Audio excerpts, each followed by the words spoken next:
వెనక్కి నలుపు తెలియనట్టు, దెయ్యాలు వేదాలు వల్లిస్తున్నట్టు విలువల గురించి, రాజకీయాల గురించి, ప్రజాస్వామ్యం గురించి ఆయన మాట్లాడుతున్నారండి, సెలవిస్తున్నారు.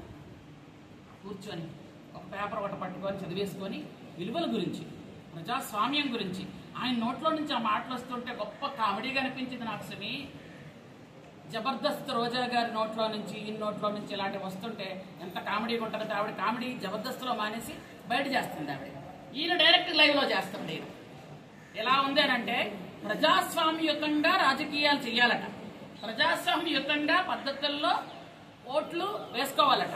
అంటే ఇంతకు పూర్వం మీరు ఎవరైనా నామినేషన్ వేయడానికి వెళ్తే వాళ్ళని పట్టుకొని కొట్టేసి పొలాల్లోకి తీసి ఉరిలేసి మాకు రాదండి.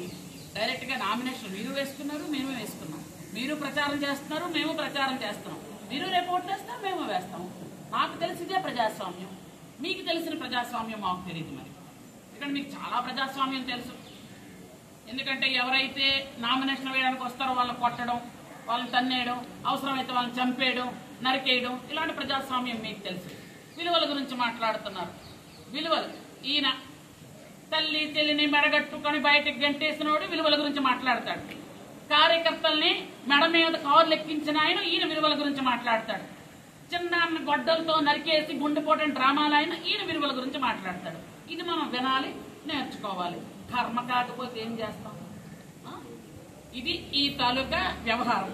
ఎవరైనా చెప్తున్నానండి, మాట్లాడేటప్పుడు వెనక ముందు చూసుకొని మాట్లాడితే చాలా బాగుంటుంది.